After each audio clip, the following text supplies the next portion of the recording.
नमस्कार, मैं अंजलि मिश्रा और स्वागत है आपका हमारे चैनल में। पश्चिम बंगाल की मुख्यमंत्री ममता बनर्जी ने एक बार फिर सीएए और एनआरसी के खिलाफ मोर्चा खोल लिया है। मुख्यमंत्री ने इसे लेकर एक कार्यक्रम में बांग्लादेशी शरणार्थियों को भारत का नागरिक बताया।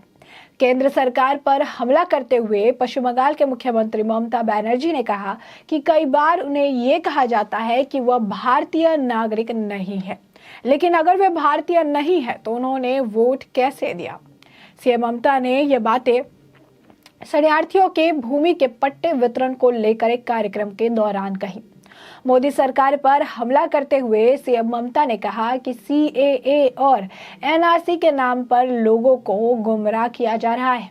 हमारे वोट के कारण ही आप आज पीएम बने हैं और आज आप हमें नागरिकता का अधिकार देंगे। सीएए और एनआरसी का क्या मतलब है? क्या आप हमारा अपमान नहीं कर रहे हैं? मुख्यमंत्री ममता बनर्जी ने कहा कि एनआरसी को लेकर कहा कि लोगों का अपमान किया जा रहा है। आपके नागरिकता देने के पहले से ही हम नागरिक हैं। हमारे बच्चे यहाँ स्कूलों कॉलेजों में पढ़ रहे हैं, लोग नौकरी कर रहे हैं, दफ्तरों में जा रहे हैं, अपना रोजगार कर रहे हैं, अपनी दुकान चला रहे हैं, मजदूरी कर रहे हैं, रिक्शा चला रहे हैं। इनके पास वोटर कार्ड है, आधार कार्ड है, तभी तो उनके पास अधिकार है। उनका राशन कार्ड बना है, वोटर लिस्ट में उनका नाम है। सीएम ममता ने लोगों को अपना नाम वोटर लिस्ट में जरूर शामिल कराने के लिए कहा। उन्होंने कहा कि वोटर लिस्ट को अपग्रेड करने का काम जारी है। वोटर लिस्ट में अपना नाम जरूर देख लें। यदि कोई गलती हुई तो आपका नाम वोटर लिस्ट से हटाया जा सकता है और आपको एनआरसी के नाम पर डिटेंशन सेंटर में डाल दिया जाएगा। हमने इस तरह के उदाहरण असम में भी देखे हैं। बहुत बड़ी साजिश चल रही है, इसीलिए अपना नाम वोटर लिस्ट में जरूर दर्ज करवा लें। पश्चिम बंगाल की मुख्यमंत्री ममता बनर्जी ने कहा कि लोगों को यह सुनिश्चित करना चाहिए कि उनका नाम मतदाता सूची में दर्ज हो, अन्यथा उन्हें राष्ट्रीय नागरिकता रजिस्टर यानी एनआरसी के नाम पर डिटेंशन कैंप यानी हिरासत शिविरों में भेज दिया जाएगा। ममता बनर्जी ने कहा, वोटर लिस्ट में अपडेट और करेक्शन का काम चल रहा है और ये प्रक्रिया 5 दिसंबर तक चलने वाली है। मैं सभी लोगों से यह आग्रह करती हूँ कि वोटर लिस्ट में आपका नाम हो, वरना आपको एनआरसी का नाम लेकर डिटेंशन कैंप में भेज दिया जाएगा। मुख्यमंत्री ने कहा, कभी कभी आम लोगों को कहा जाता है कि वे भारतीय नागरिक नहीं हैं, लेकिन अगर वे नहीं है तो उन्होंने वोट कैसे दिया? आप हमारे वोट के कारण पीएम बने हैं और आज आप कह रहे हैं कि आप हमें नागरिकता अधिकार प्रदान करेंगे। इसका क्या मतलब है? क्या आप हमारा अपमान नहीं कर रहे हैं?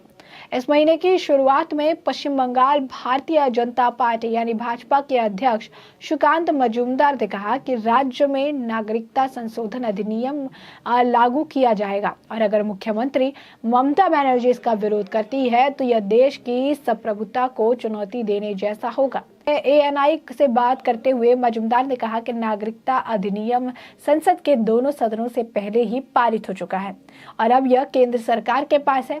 इसे पूरे देश में लागू किया जाएगा। अगर मुख्यमंत्री ममता बनर्जी इसका विरोध करती है तो इसका मतलब है कि वह देश की संप्रभुता को चुनौती दे रही है। जो है सीए बंगाल में लागू होगा और अगर वो सीए नहीं चाहती है तो इसका मतलब है कि वो शरणार्थियों को नागरिक नहीं बनाना चाहती है।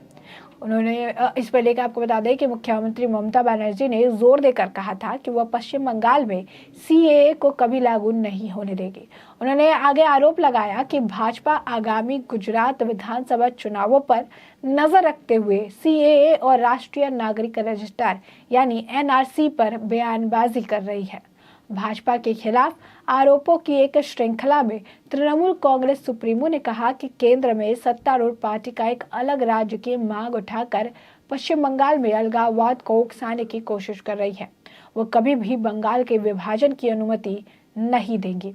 2019 अधिनियम ने नागरिकता अधिनियम 1955 के संशोधन किया, जो अवैध प्रवासियों को नागरिकता के लिए पात्र बनाता है यदि वे हिंदू, सिख, बौद्ध, जैन, पारसी या ईसाई समुदाय से संबंधित है और अफगानिस्तान, बांग्लादेश या पाकिस्तान से है।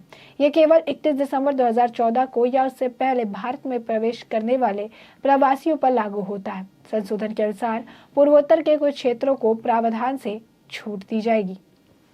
तो साफ तौर पर अगर आप समझिएगा तो ममता बनर्जी शुरुआत से CA-NRC के खिलाफ रही हैं, क्योंकि उनके खुद के विधायक और ममता बनर्जी खुद सामने से ये खुलेआम कहती हैं कि बांग्लादेश से जो लोग आ रहे हैं, बांग्लादेश से जो बांग्लादेशी घुसपैठी हैं, उन्हें भी यहाँ पर शरण दी जाएगी क्योंकि वो भारत के नागरिक हैं। उन्हें वोटर लिस्ट में उनका नाम दर्ज करवाया जाएगा। वो खुलेआम कहती हैं कि वोटर लिस्ट में अपना नाम चेक करिए, वोटर लिस्ट में अपना नाम देखिए, वोटर लिस्ट में आपका नाम होना ही चाहिए, अगर नहीं होगा तो आपको डिटेंशन कैंप ये भेज देंगे। सवाल ये है कि ममता बनर्जी जिनका दायित्व बंगाल के, पश्चिम बंगाल की जनता के लिए सबसे पहले बनता है, आखिर अपने दायित्व का निर्वाह नहीं करने के लिए, सिर्फ वोट बैंक की राजनीति करने के लिए बांग्लादेशी प्रवासियों को यहाँ बसाना, उनके वोट पर राजनीति करना, उनके वोट को लेकर जीत हासिल करना और इसी तरीके से जीत हासिल करने के लिए और बांग्लादेशियों को, खास जो कि तृणमूल कांग्रेस समर्थन बांग्लादेशी है, उन्हीं को लाकर कलकत्ता में या पश्चिम बंगाल के अलग अलग कोने में बसाना, कहीं ना कहीं पश्चिम बंगाल की जो वहाँ की जो मेन जनता है उनके साथ धोखा है। क्योंकि साफ तौर पर जिन चीज़ों पर अधिकार पश्चिम बंगाल की जनता का होना चाहिए, उन चीज़ों को भी अब 1, 10 या 12 बांग्लादेशी प्रवासियों की वजह से बांटना पड़ रहा है। एक एक सीट पर आज के वक्त में इतने ज़्यादा लोग हो चुके हैं, क्योंकि जो है जिस तरीके से बांग्लादेशियों को, घुसपैठियों को यहाँ शरण देने का काम किया जा रहा है, साफ तौर पर ये कहीं ना कहीं एक मुद्दा है जिसकी वजह से पश्चिम बंगाल में रोजगार की भी कमी हो गई है और दिन पर दिन हर चीज़, हर साधन के लिए मार जैसा आलम है। और आपको बता दें कि पश्चिम बंगाल उन लिस्ट में भी शामिल है जिन्हें जो है इकोनॉमिकल तौर पर जिसे वीक करार भी दिया गया है। कई सारे लोगों का, जिस तरीके से पंजाब का हाल हम आपको बताते हैं कि किस तरीके से कितने कर्ज में डूबा हुआ है, उसी तरीके का आलम बंगाल का भी है। बता दें आपको कि कई सारे ऐसे राज्य हैं जो कि इस वक्त सिर में काफ़ी चिंता का विषय जो है वो बने हुए हैं, काफ़ी ज़्यादा उनको लेकर चिंता है, क्योंकि आने वाले समय में क्या रुख होगा। इसी तरीके से प्रवासियों को, बांग्लादेशी शरणार्थियों को यहाँ शरण देकर अगर बसाया गया तो आने वाले हाल में, आने वाले समय में जो ये हालात है वो बद से बदतर हो सकते हैं। और यही कारण है कि बार बार जो है विपक्ष के नेता, तृणमूल कांग्रेस के नेता सभी जो है इस पूरे मामले में लगातार, हम आपको बता दें कि CA और NRC की ज़रूरत बताते आए हैं और शुरुआत से यही कह रहे हैं कि पश्चिम बंगाल में CAA और NRC की बहुत ही ज़्यादा ज़रूरत है। ये समय की डिमांड है जो कि पश्चिम बंगाल में ज़रूर होनी चाहिए।